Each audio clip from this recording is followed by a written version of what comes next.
Today is Monday, October 25th. We'll tell you what investigators have been able to find out about an accidental deadly shooting on a movie set and the complaint surfacing about the man who handed movie star Alec Baldwin the gun. Also, the operation that finally brought down one of the world's most notorious drug kingpins. Plus, the weather impacting more than 100 million Americans this week, allegations from a second former Facebook worker, and the movie that won the box office over the weekend, even though people could watch it from home.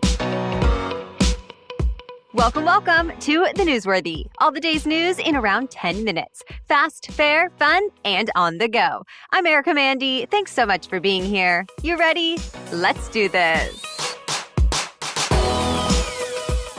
Well, there are new details and allegations coming in about the movie set shooting involving actor Alec Baldwin. Court records now show an assistant director handed Baldwin a loaded weapon and told him it was safe to use. Moments later, the actor pulled the trigger, and cinematographer Halyna Hutchins was shot and killed. The director, who was standing behind Hutchins, was also hurt, but he's now out of the hospital recovering. He told authorities Baldwin was rehearsing a scene that involved pointing a revolver toward the camera lens, even though the camera wasn't filming yet. Well, new information is now coming out about the assistant director who handed Baldwin the gun in the first place. In the past, at least one prop maker filed a complaint about him, saying he disregarded safety protocols for weapons.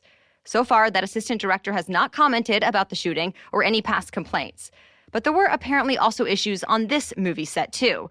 Sources told the LA Times gun inspections were not strictly enforced on the set.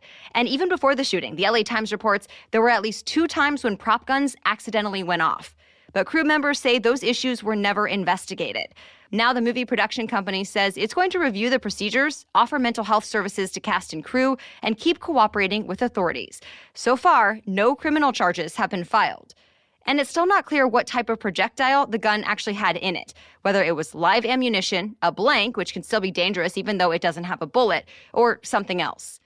Meanwhile, over the weekend, hundreds of people showed up for a vigil in honor of the fallen cinematographer, and many more shared tributes on social media.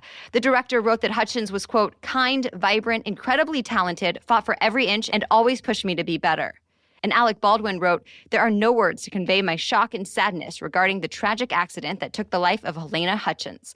Baldwin also met with Hutchinson's husband and 9-year-old son over the weekend. The production on the movie has stopped indefinitely. It's being compared to the fall of Pablo Escobar. The leader of Colombia's largest criminal gang was captured over the weekend. Dairo Antonio Usuga, better known as Otoño, was taken down by a huge raid, including more than 500 members of Colombia's special forces. He's described as the world's most dangerous drug trafficker.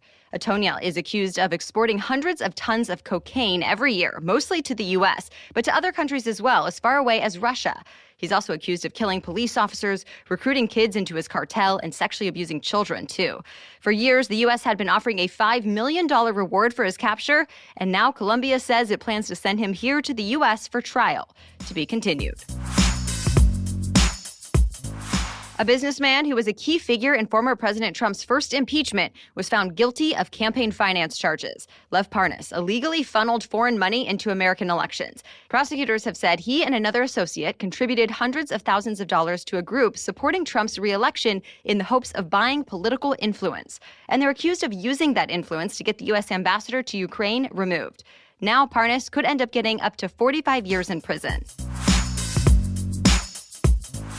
COVID-19 vaccines could roll out as soon as next week for kids as young as 5 years old. The FDA recently released its review of Pfizer's data.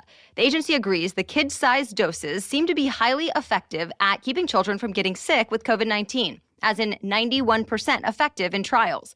And the data shows they did not cause any unexpected safety issues. There were the typical sore arms and achiness. So FDA scientists say in almost every scenario, the vaccine's benefits outweigh any side effects. But there are a few more steps that need to happen before the kids' shots will be ready to roll out to the public, including an FDA panel considering Pfizer's application. That's happening tomorrow. And the CDC is set to make its recommendation next week. So kids 5 and up could start vaccinations in early November, meaning they could get both shots and be fully protected by Christmas. Children 12 and up have already been eligible for a vaccine since May. It looks like the U.S. could be in for a wild weather week from coast to coast. It already started in Northern California. A powerful storm flooded highways, toppled trees, and caused mudslides and rock slides in areas burned by recent fires. Hundreds of thousands of people lost power, and some even had to evacuate. The National Weather Service blamed what it called potentially historic rain and strong winds. The same storm also slammed Oregon and Washington state.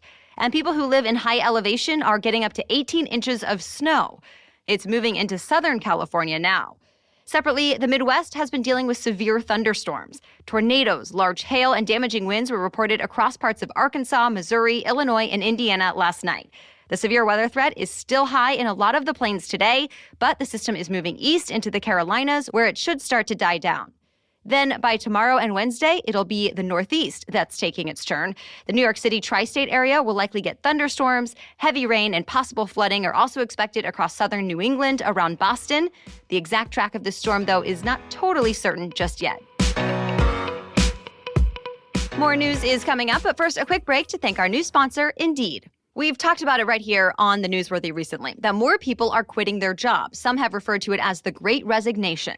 But if you're hiring, you don't have to see this as a challenging environment. You could see it as a great opportunity with Indeed's help. Indeed is a hiring partner that gets you what you really want. A short list of quality candidates as fast as possible. Because you can do it all. Attract, interview, and hire all at Indeed.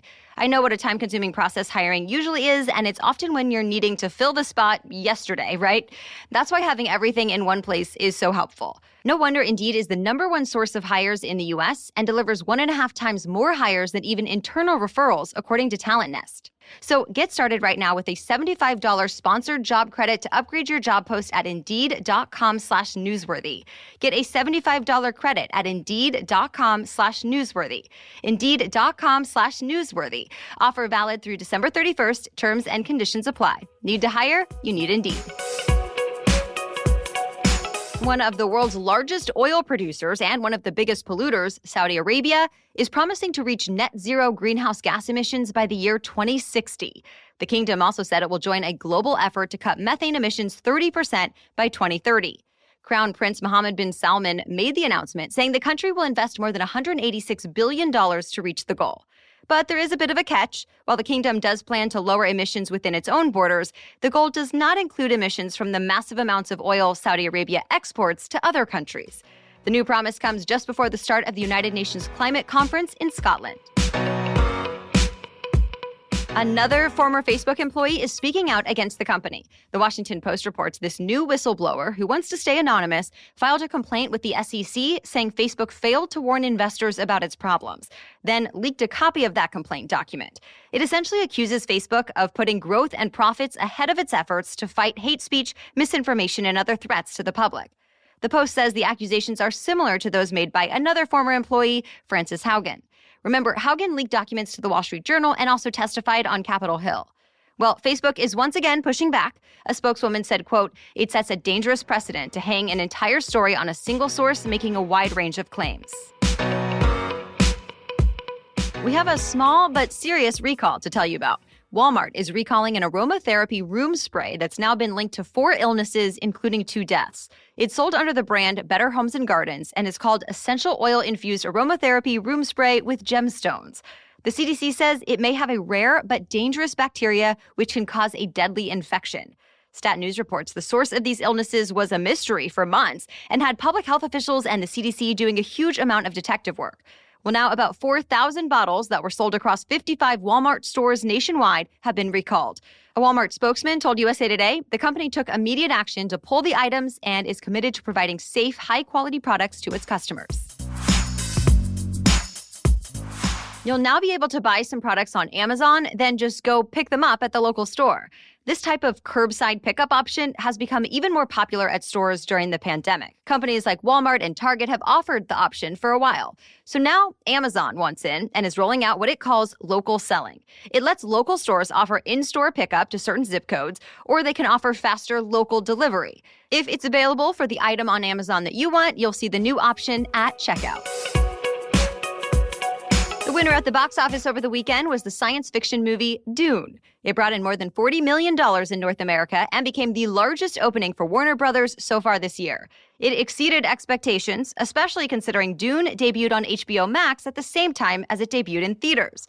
Warner Brothers plans to release all of its 2021 titles in both theaters and on HBO Max at the same time. It was another movie, though, that set a pandemic-era record over the weekend.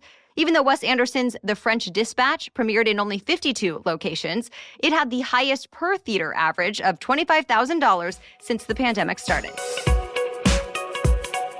And that's it for your main news today, but now it's time for Money Monday, when we talk about one interesting money-related news story. But first, this episode is brought to you by BetterHelp. I know people are out and about a bit more, but COVID-19 is still taking a toll on people's happiness. A 2021 Pew Research survey found many Americans are still dealing with mental health difficulties in the second year of the pandemic. It shows about 1/3 of U.S. adults report at least occasional sleeplessness or anxiety in the past week. And whether it's the pandemic or something else entirely that's interfering with your happiness, you can do something about it. BetterHelp will assess your needs and match you with your own licensed professional therapist. They have counselors who are specialized in stress, anxiety, sleeping, trauma, grief, anger, relationships, and so much more. And everything stays confidential. You can send a message to your counselor anytime, plus schedule weekly video or phone sessions if you want to. I want you to start living a happier life today. And as a listener, you'll get 10% off your first month by visiting betterhelp.com/newsworthy. Join more than 1 million people who have taken charge of their mental health. Again, that's BetterHelp, H-E-L-P, betterhelp.com/newsworthy. Okay, now back to Money Monday. How much are you planning to spend this holiday season? America's largest retail trade group says most people will probably be spending almost $1,000 for the winter holidays. Yep, the National Retail Federation says each shopper will spend about $998 on things like gifts, decorations, and cards. That's about what people spent last year, too, but it's a little bit less than what Americans spent in 2019, which set a record. Either way, it might be more than a lot of people can afford. A survey from Credit Karma found nearly 1 in 3 Americans expects to take on debt this holiday shopping season. The supply chain issues are making things worse, too. Since people are worried about low inventory, they're listening to experts who say it's best to shop early. And that means they're not waiting for deals that might be coming later. So now experts suggest people start saving, make a gift list ahead of time so you can avoid impulse buys, and use credit cards wisely. Meaning, try to only use the cards with the lowest interest rates or the ones that might give you cash back or points toward travel. Believe it or not, Christmas is now just 61 days away. Hanukkah is 34 days away. All right, thank you so much for listening. Be sure to subscribe or follow for free in your podcast app to always see our new daily episodes and stay in the know. I'll be back with much more news tomorrow. Until then, have a great day.